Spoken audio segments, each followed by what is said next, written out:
Hello everyone. Today I will discuss with you electronic configuration. Electronic configuration क्या होता है? किसी भी एटम में इलेक्ट्रॉन्स का जो डिस्ट्रीब्यूशन होता है या अरेंजमेंट होता है उसको इलेक्ट्रॉनिक कन्फिग्रेशन कहते हैं। तो हम एटॉमिक स्ट्रक्चर में पढ़ चुके हैं कि कोई भी एटम जो होता है उसमें सब एटॉमिक पार्टिकल्स प्रेजेंट होते हैं। फॉर एग्जाम्पल ये एक एटम है, ठीक है। अब इसके एटम में एक सेंटर होता है और इस सेंटर को कहा जाता है न्यूक्लियस, और न्यूक्लियस में न्यूट्रॉन्स एंड प्रोटॉन्स प्रेजेंट होते हैं, जबकि इलेक्ट्रॉन्स जो होते हैं वो इस न्यूक्लियस के बाहर या न्यूक्लियस के अराउंड रिवॉल्व करते हैं इस वाले पार्ट में, और इसको बोलते हैं ऑर्बिट। तो ये जो ऑर्बिट है किसी भी एटम का, इस ऑर्बिट में डिफरेंट लेवल्स होते हैं और उन लेवल्स को बोला जाता है शेल्स, और इन शेल्स को इन ऑर्बिट को डिवाइड किया जाता है शेल्स में। इन शेल्स को रिप्रेजेंट किया जाता है as a circle outside the nucleus. Nucleus के अराउंड एज अ सर्कल ये जो प्रेजेंट है ये क्या है? ये शेल होंगी। तो किसी भी एटम में डिफरेंट शेल्स होती हैं, 4 डिफरेंट शेल्स होती हैं इस तरह से। तो ये इसका ऑर्बिट था, इनको डिफरेंट शेल में हमने डिवाइड कर दिया है। अब जब हम इसको न्यूक्लियस से काउंट करेंगे इन शेल्स को, तो जो फर्स्ट शेल होगी इसको नाम दिया जाता है के शेल,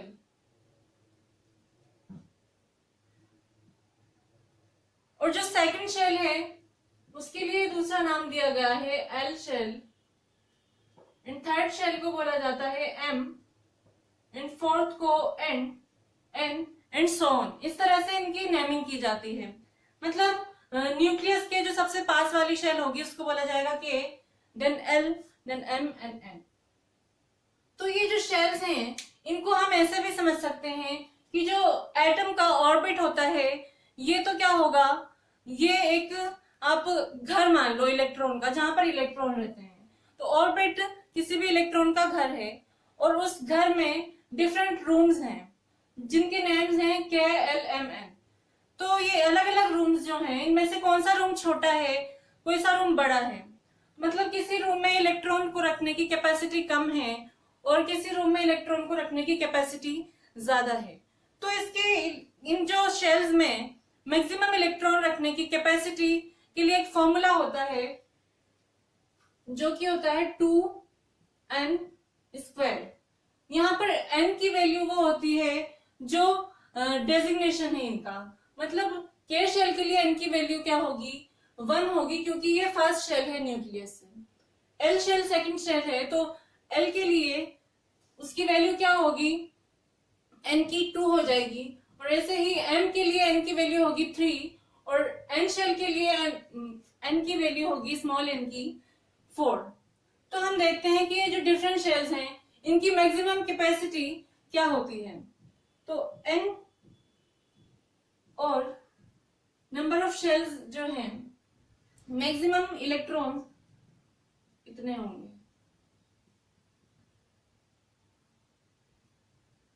इलेक्ट्रॉन्स और शेल, तो n इज इक्वल टू 1 होगा। तो शेल कौन सी होगी?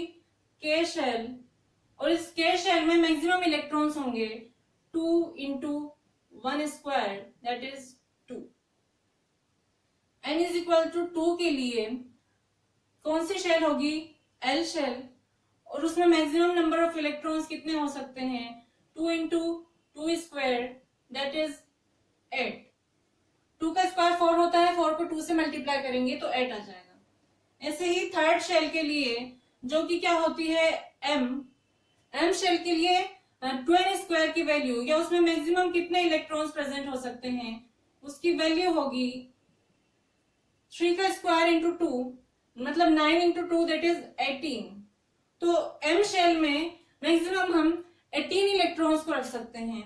उसके बाद फोर्थ जो शेल है एन शेल, इसके लिए मैक्सिमम नंबर ऑफ इलेक्ट्रॉन्स की कैपेसिटी होगी 2 into square of 4, that is 16 into 2, it will be 32। तो ये जो फर्स्ट शेल है इसके लिए जो मैक्सिमम कैपेसिटी है उसमें इलेक्ट्रॉन्स फिल करने की, इसको बोला जाता है डुप्लेट। और ये जो 8 है, मतलब किसी भी शेल में मैक्सिमम अगर 8 इलेक्ट्रॉन है तो उसको बोला जाता है ऑक्टेट। तो ये दो चीज आपको ध्यान रखनी है। तो अब हम इलेक्ट्रॉनिक कॉन्फ़िगरेशन को डिफाइन कर सकते हैं as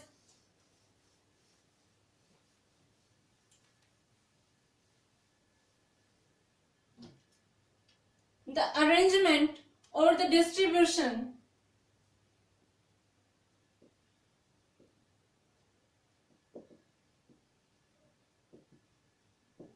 of electrons in different shells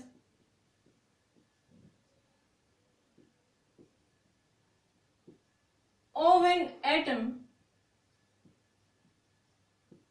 is known as electronic configuration.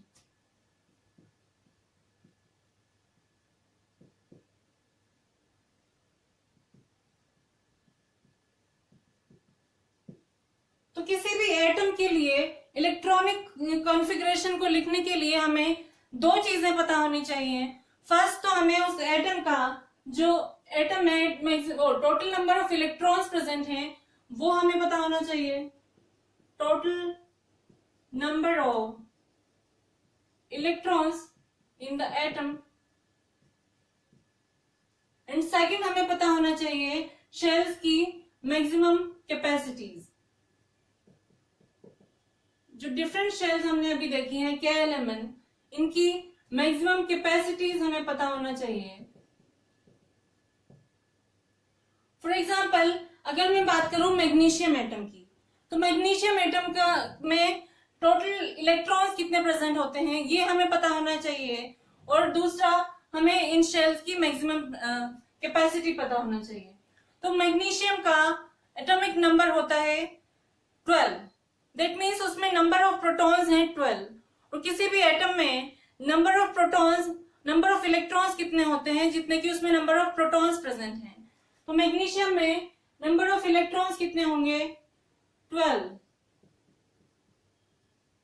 अब ये 12 इलेक्ट्रॉन्स इसके शेल्स में किस तरह से अरेंज होंगे वो हम देखते हैं। तो सबसे पहले इलेक्ट्रॉन्स जाएंगे फर्स्ट शेल में, जो कि क्या है K शेल, KLMN,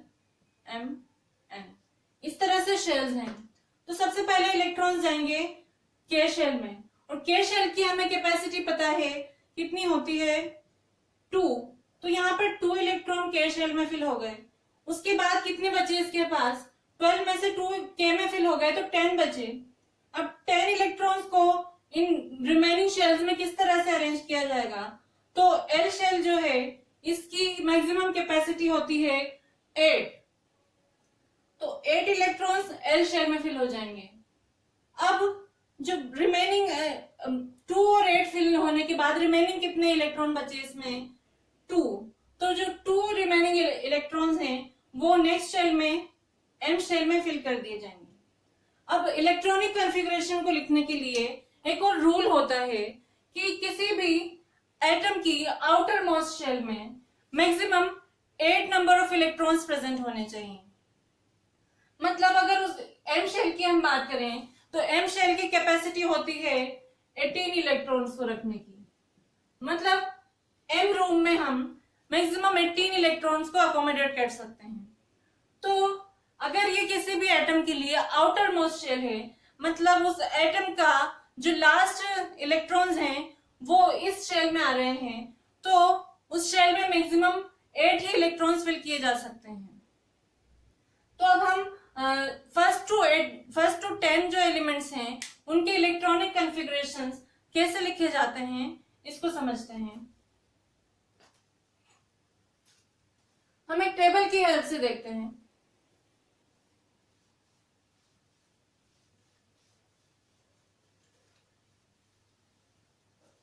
तो फर्स्ट टू 10 एलिमेंट्स के नेम्स, उनके सिंबल्स और atomic number and atomic masses हम डिस्कस कर चुके हैं। आई होप आपको वो लर्न हो गए होंगे अब तक। अगर लर्न नहीं हुए हो तो मैं दोबारा से आपको वो लिखवा देती हूँ, और साथ ही साथ हम उनके इलेक्ट्रॉनिक कॉन्फ़िगरेशन भी लिखते जाएंगे। तो सबसे पहले हम लिखेंगे एटॉमिक नंबर, उसके बाद सिंबल,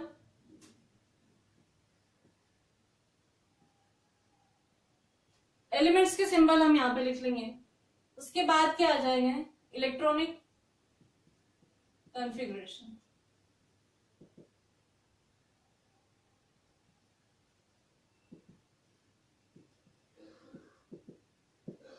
तो फर्स्ट 10 एलिमेंट्स के हम इलेक्ट्रॉनिक कॉन्फ़िगरेशन देखेंगे।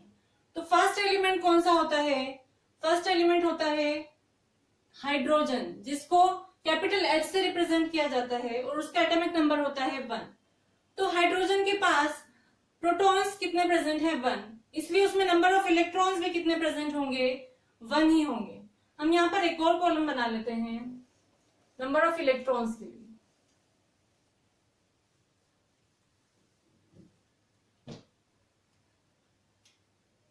Number of electrons,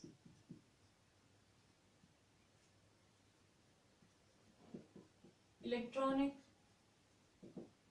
configuration.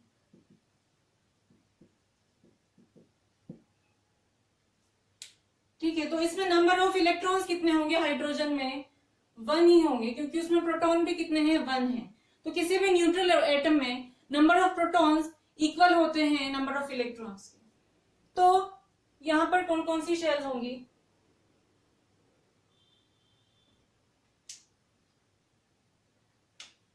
के, एल, एम, एन, ये 4 शेल्स हैं। अब इनमें हमें एक इलेक्ट्रॉन को फिल करना है। तो सबसे पहले इलेक्ट्रॉन कौन सी शेल में फिल किया जाएगा, के शेल में, क्योंकि वो फर्स्ट शेल होती है। तो के शेल में हमने एक इलेक्ट्रॉन फिल कर दिया। यहाँ पर एक ही इलेक्ट्रॉन है तो वो के शेल में ही जाएगा। अब सेकेंड एलिमेंट की हम बात करें, हीलियम होता है सेकेंड एलिमेंट, इसको He से रिप्रेजेंट करते हैं और इसका एटॉमिक नंबर होता है 2। दैट मीन्स उसमें नंबर ऑफ इलेक्ट्रॉन्स भी कितने होंगे, 2 होंगे। अब 2 इलेक्ट्रॉन्स को कैसे फिल करेंगे, क्योंकि के शेल की कैपेसिटी हमें पता है मैक्सिमम, उसमें 2 इलेक्ट्रॉन्स फिल किए जा सकते हैं। तो ये जो 2 इलेक्ट्रॉन्स हैं ये के शेल में फिल कर दिए जाएंगे और वो फुल हो जाएगी। ठीक है, अब थर्ड हम देखते हैं। थर्ड एलिमेंट होता है लिथियम, उसके लिए सिंबल यूज किया जाता है Li, और इसमें नंबर ऑफ इलेक्ट्रॉन्स हैं 3। तो 3 इलेक्ट्रॉन्स कैसे फिल करेंगे, सबसे पहले के शेल में 2 इलेक्ट्रॉन चले जाएंगे क्योंकि उसकी कैपेसिटी है 2। अब एक इलेक्ट्रॉन बचा है इसके पास, 3 में से 2 हमने यहाँ फिल कर दिए। तो जो रिमेनिंग एक इलेक्ट्रॉन है वो कहां चला जाएगा, एल शेल में। ठीक है, अब फोर्थ एलिमेंट होता है बेरिलियम, इसका सिंबल होता है Be। इसमें नंबर ऑफ इलेक्ट्रॉन्स हैं 4। तो 4 को कैसे फिल करेंगे, फर्स्ट शेल में 2 इलेक्ट्रॉन एंड सेकंड शेल में भी रिमेनिंग जो 2 हैं वो इलेक्ट्रॉन फिल हो जाएंगे। अब फिफ्थ एलिमेंट होता है बोरोन, इसका में नंबर ऑफ इलेक्ट्रॉन होंगे 5। 5 इलेक्ट्रॉन को सबसे पहले हमने फर्स्ट शेल फिल कर दिया 2 इलेक्ट्रॉन्स। उसके बाद एल शेल में कितने इलेक्ट्रॉन बचेंगे, 5 में से 2 इसमें भर दिए तो कितने बचे, 3 बचे। तो 3 इलेक्ट्रॉन्स रिमेनिंग जो हैं वो एल शेल में हो जाएंगे। अब सिक्स्थ एलिमेंट होता है कार्बन। कार्बन में नंबर ऑफ इलेक्ट्रॉन 6 हैं, फर्स्ट शेल में 2 चले गए तो रिमेनिंग 4 जो होंगे वो एल शेल में चले जाएंगे।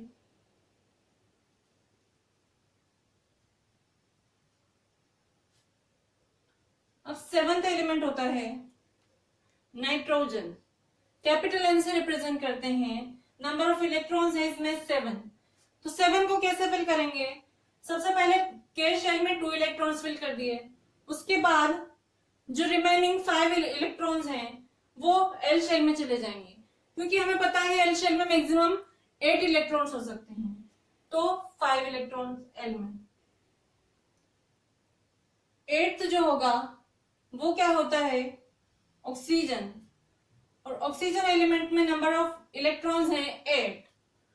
तो फर्स्ट तो 2 इलेक्ट्रॉन्स के शेल में चल गए, उसके बाद जो रिमेनिंग 6 इलेक्ट्रॉन्स हैं वो एल शेल में चले जाएंगे। इस तरह से ये एल शेल है। 9th होता है, 9th एलिमेंट फ्लोरीन, इसको कैपिटल एफ से रिप्रेजेंट करते हैं, एंड इसमें नंबर ऑफ इलेक्ट्रॉन्स हैं 9। तो 9 में से 2 इलेक्ट्रॉन्स हम फर्स्ट शेल में फिल कर देंगे, उसके बाद जो रिमेनिंग 7 इलेक्ट्रॉन्स हैं वो कहां चले जाएंगे? एल शेल में, क्योंकि ये मतलब सबसे ज्यादा 8 इलेक्ट्रॉन्स रख सकती है, तो 7 इसमें फिल किए जा सकते हैं। अब जो 10th एलिमेंट है ये होता है नियोन। नियोन में नंबर ऑफ इलेक्ट्रॉन्स होते हैं 10। तो 10 इलेक्ट्रॉन्स कैसे फिल किए जाएंगे? सबसे पहले के शेल फिल कर देंगे, उसकी मैक्सिमम कैपेसिटी होती है 2। तो रिमेनिंग 10 में से जब 2 इलेक्ट्रॉन्स के शेल में फिल कर दिए तो रिमेनिंग कितने बचे? 8 इलेक्ट्रॉन्स। 8 इलेक्ट्रॉन्स क्या एल शेल में फिल किए जा सकते हैं? हाँ, किए जा सकते हैं, क्योंकि एल शेल की मैक्सिमम कैपेसिटी होती है 8 इलेक्ट्रॉन्स रखने की। तो ये जो रिमेनिंग 8 इलेक्ट्रॉन्स हैं वो एल शेल में चलेंगे। अब जब हम बात करेंगे इसके बाद जो आता है सोडियम एलिमेंट की, तो सोडियम एलिमेंट में नंबर ऑफ इलेक्ट्रॉन्स 11 हो जाते हैं। तो 11 इलेक्ट्रॉन्स को कैसे फिल किया जाएगा? सबसे पहले फर्स्ट शेल में 2 इलेक्ट्रॉन डाल दिए जाएंगे, उसके बाद कितने बचेंगे?